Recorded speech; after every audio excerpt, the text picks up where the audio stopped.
Mesdames et messieurs, bonjour à toutes et à tous. Bienvenue sur un nouvel épisode. Aujourd'hui, nous allons démarrer une nouvelle série et notre message sera intitulé La doctrine du Saint-Esprit. La doctrine du Saint-Esprit, première partie. Ce sera donc avec l'apôtre Michael Orbo. Alors, pour mieux comprendre ce que c'est que la doctrine du Saint-Esprit, nous allons considérer 5 facteurs majeurs. Et le premier facteur que nous allons considérer, c'est la personne du Saint-Esprit. Nous allons considérer ensuite le ministère du Saint-Esprit. Aussi, nous allons considérer les symboles du Saint-Esprit. Nous allons considérer également la profondeur ou les manifestations du Saint-Esprit. Et enfin, nous allons considérer les noms du Saint-Esprit. Et donc, à travers la découverte de tous ces facteurs, tous ces facteurs vont nous donner la révélation et les différentes dimensions du Saint-Esprit. Alors, nous allons démarrer avec la personne du Saint-Esprit. Il est donc important de comprendre que le Saint-Esprit est une personnalité. Nous allons donc utiliser beaucoup d'écritures bibliques afin de comprendre véritablement ce que c'est que la personnalité du Saint-Esprit. Parce qu'il faut savoir que le Saint-Esprit est véritablement une personnalité, parce que certains pensent que le Saint-Esprit est un phénomène qui se produit, ou que le Saint-Esprit est une force qui se manifeste. Beaucoup ne connaissent pas le Saint-Esprit comme étant une personnalité, et c'est la raison pour laquelle beaucoup n'arrivent pas à avoir une communion sérieuse et sincère avec lui. Et beaucoup ne savent pas non plus comment opérer avec le Saint-Esprit. Et donc, par conséquent, ils n'arrivent pas à jouir de tous ses avantages. Ils n'arrivent pas à recevoir tout ce que le Saint-Esprit a à offrir. Déjà, nous savons que le Saint-Esprit est la troisième entité, d'accord, dans la Trinité. Le Saint-Esprit est la troisième entité dans la Trinité divine, dans la Trinité céleste. Et la réalité du Saint-Esprit, c'est que le Saint-Esprit est équivalent, c'est-à-dire que le Saint-Esprit est égal au Père et au Fils. Le Saint-Esprit est éternel, comme le Père et le Fils.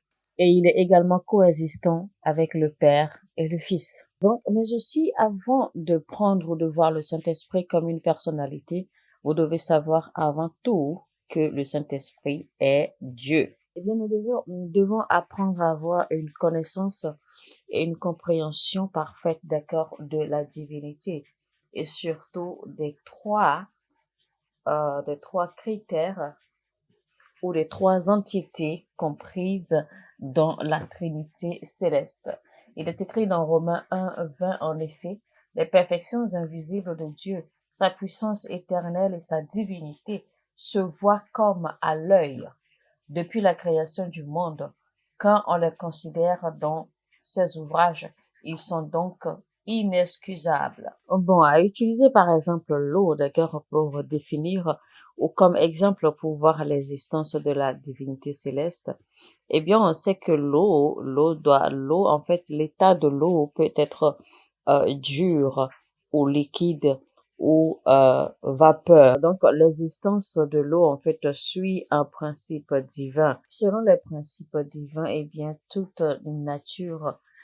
nature qui est vivante, en fait, doit avoir deux dimensions. Donc, tout ce que Dieu a créé, tout ce qui doit exister, doit avoir deux dimensions. La première dimension est l'essence de l'existence de cette chose. Ensuite, il y a l'existence, c'est-à-dire l'importance de l'existence de cette chose. Donc, si vous devez interagir avec l'eau, vous allez interagir avec l'eau, soit sous la forme de liquide, soit sous la forme dure, soit sur la forme des pensées ou alors du diable. Quand nous prenons le Père, le Fils et le Saint-Esprit, ils sont la même chose. Mais le Père est différent dans sa nature, le Fils est différent dans sa nature, mais les deux forment une et une seule entité. Et les deux sont pareils. Donc, Dieu est un, mais qui se manifeste en trois différentes personnalités, dont le Saint-Esprit s'ajoute. Le Saint-Esprit est égal au Père, est égal au Fils Il est égal également à l'éternité. Alors, quand on prend la Trinité, le Père n'est pas plus vieux que le Fils n'est pas plus vieux que le Saint-Esprit, et le Saint-Esprit n'est pas plus vieux que les deux non plus. Donc, les trois forment une seule personnalité, puisque les trois coexistent ensemble et pour l'éternité. Donc, les trois ont la nature d'éternité, et les trois agissent, d'accord, se manifestent différemment, mais les trois forment une et une seule personnalité qui est Dieu. Donc, Dieu n'est pas juste un esprit ou de l'air. Dieu est une personnalité. C'est une personnalité que l'on peut connaître. Et je vais vous dire également que il y a 5 attributs, d'accord, qui qualifient tout être de personnalité. Alors, je vais rapidement vous donner ces 5 attributs qui qualifient quelqu'un d'être ou un être d'être une personnalité, comme on l'a dit, que le Saint-Esprit aussi est une personnalité. Alors, quels sont les 5 attributs qui qualifient le Saint-Esprit en tant que personnalité? Le premier attribut qui qualifie un être d'une personnalité, eh bien, c'est la conscience. C'est la conscience. Donc, eh bien, vous allez voir en fait que si je prends par exemple un pigeon ou un oiseau, eh bien, il n'y a pas de personnalité. Donc, on ne peut pas dire que ce sont des personnalités. Le Saint-Esprit a une conscience. Dieu a une conscience. Et donc, ça fait le premier attribut. Le deuxième attribut, eh bien, c'est que l'être a des pensées. D'accord? Que l'être a des pensées. Le Saint-Esprit a des pensées. Dieu a des pensées. Troisième attribut qui qualifie un être d'être une personnalité, eh bien, c'est la volonté. Donc, une personnalité ou une personne a de la volonté. La quatrième qualité ou le deuxième attribut, eh bien, c'est l'émotion. Dieu a de l'émotion. Le Saint-Esprit a de l'émotion. Le cinquième attribut, eh bien, c'est une identité personnelle. Dieu a une identité personnelle. Le Saint-Esprit également a une identité personnelle. Que ces 5 attributs ou ces 5 qualités qualifient un être d'être une personnalité. Alors, le facteur conscience d'une personne ou d'une personnalité, comme Dieu ou le Saint-Esprit, eh bien, c'est l'habileté de réfléchir, de ressentir, de percevoir, de pressentir et d'interagir avec son environnement. Donc, vous savez que Dieu ressent, Dieu perçoit, Dieu interagit avec nous, de même que le Saint-Esprit. Le Saint-Esprit interagit avec nous. Le Saint-Esprit agit avec l'environnement. Le Saint-Esprit communique avec nous, n'est-ce pas? Alors, quand on parle des pensées, eh bien là, ça parle de votre capacité ou votre habileté, d'accord, à réfléchir, à avoir des désirs, à exprimer, à penser, etc. La volonté, par contre, c'est votre capacité ou habilité à faire des choix. Et les émotions, c'est votre habileté à démontrer de la compassion, de la patience, c'est votre habileté à apprécier les choses, à apprécier le temps, à apprécier les réalités, les circonstances, etc. C'est également votre capacité à ressentir, à avoir des sentiments, de la joie, à avoir de la tristesse, à avoir du mal, etc., etc. Donc, si vous avez ces 5 attributs, eh bien, vous êtes qualifié d'une personne, tout comme le Saint-Esprit et Dieu le Père. Donc, ce sont des personnalités. Le cinquième attribut qui est l'identité ou la reconnaissance de son identité, eh bien, c'est la capacité que vous avez, d'accord, de connaître votre valeur, de connaître votre poids, de connaître ce que vous valez, d'accord, véritablement en tant qu'être. Donc, le Saint-Esprit possède ces 5 attributs. Donc, le Saint-Esprit a la conscience, le Saint-Esprit a de la volonté, le Saint-Esprit a des pensées, le Saint-Esprit a des émotions, le Saint-Esprit a de la personnalité, de l'identité personnelle, d'accord? Et donc, voilà. Donc, si on doit parler maintenant de la conscience ou bien le facteur conscience du Saint-Esprit, alors nous allons lire Romains 8. On va lire Romains 8, chapitre 6, 7. Nous allons plutôt lire Romains 8, 16 et 1 Corinthiens 2, 10. Parce que ces deux versets démontrent comment le Saint-Esprit a de la conscience. Romains 8, 16 dit, l'Esprit lui-même rend témoignage à notre esprit que nous sommes des enfants de Dieu. Lisons 1 Corinthiens 2 à partir du verset 9. Mais comme il est écrit, ce sont des choses que l'œil n'a point vues, que l'oreille n'a point entendues, et qui ne sont point montées au cœur de l'homme, des choses que Dieu a préparées pour ceux qui l'aiment. Dieu nous les a révélées par l'Esprit, car l'Esprit sonde tout, même les profondeurs de Dieu. Vous voyez donc que c'est le Saint-Esprit qui nous emmène à la conscience de tout. Parce que si le Saint-Esprit n'a pas de conscience, le Saint-Esprit ne peut pas réveiller notre conscience d'accord à la réalité ou à la révélation de Christ ou à la révélation de sa présence, à la révélation de la vérité et de la lumière. Donc, il faut que le Saint-Esprit ait de la conscience pour pouvoir équiper ou raviver notre conscience humaine. Deuxièmement, on va parler de la volonté du Saint-Esprit, car le Saint-Esprit a de la volonté. Alors, on va lire 1 Corinthiens 2, verset 11. Lequel des hommes, en effet, connaît les choses de l'homme, si ce n'est l'Esprit de l'homme qui est en lui?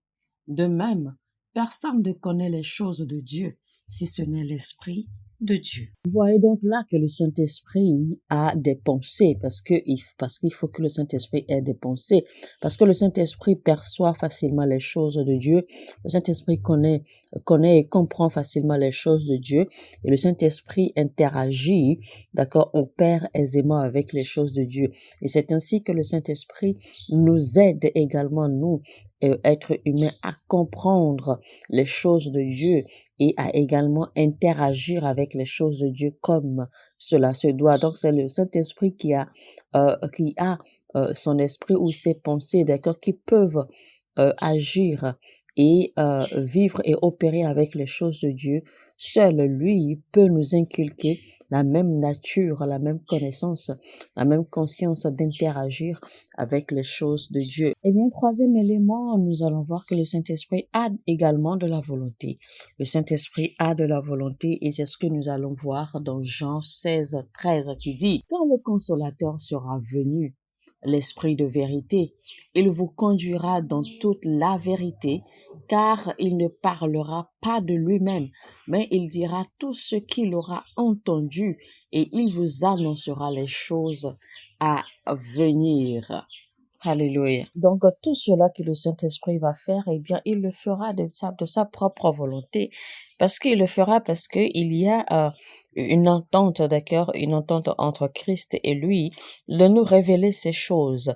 Donc, il s'est mis d'accord pour nous révéler ces choses, pour nous diriger et nous conduire. Et donc, le Saint-Esprit possède également des émotions. On va voir cela dans Éphésiens 4:30 qui dit, n'attristez pas le Saint-Esprit de Dieu par lequel vous avez été scellés pour le jour de la rédemption. Vous voyez, donc il faut que quelqu'un ait des émotions pour être attristé. Donc si la Bible dit de ne pas attrister le Saint-Esprit, ça veut dire que le Saint-Esprit peut avoir de la douleur. Le Saint-Esprit peut avoir de la joie. Le Saint-Esprit peut mal se sentir, il peut être attristé, il peut être rejeté, il peut être refoulé.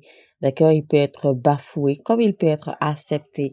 Et donc, le Saint-Esprit sera en joie, émerveillé, excité, d'accord, de travailler ou d'opérer avec nous. Romains 15:30, on va lire rapidement. Je vous exhorte, frères, par notre Seigneur Jésus-Christ et par l'amour de l'Esprit, à combattre avec moi en adressant à Dieu des prières en ma faveur. Donc, vous voyez clairement que le Saint-Esprit possède des émotions. Alors, le dernier attribut, c'est que le Saint-Esprit possède une personnalité, une identité personnelle. Donc, le Saint-Esprit a de l'identité personnelle. Il dit dans Jean 14:16, « Et moi, je prierai le Père, et il vous donnera un autre consolateur, afin qu'il demeure éternellement avec vous. » Verset 26, il continue, il dit, « Mais le consolateur, l'Esprit Saint, que le Père enverra en mon nom, vous enseignera toutes choses et vous rappellera tout ce que je vous ai dit. Donc, le fait que le Saint-Esprit possède ces 5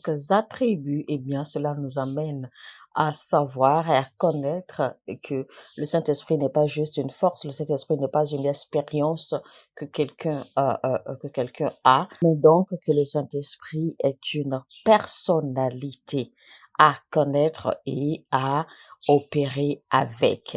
Alléluia. Alors, mesdames et messieurs, on va s'arrêter là pour cette première partie de ce message intitulé La doctrine du Saint-Esprit. Alors, ce message sera également une série, donc je vous exhorte à vous connecter, à rester câblé. Abonnez-vous si vous n'êtes pas encore abonné. Et ainsi, activez la cloche de notification et vous n'allez pas rater aucun des messages de cette série. Si vous avez aimé ceci, eh bien, likez, cliquez sur le bouton j'aime et partagez au maximum. Partagez autant que vous pouvez. Permettez à YouTube de recommander ces messages à d'autres personnes, d'accord, dans le corps du Christ. Permettez à YouTube de recommander également cette chaîne et ses contenus. Alors, sur ce, je vais vous dire que Dieu vous bénisse abondamment. À très très bientôt. Shalom chez vous. Mon heure a sonné et votre heure a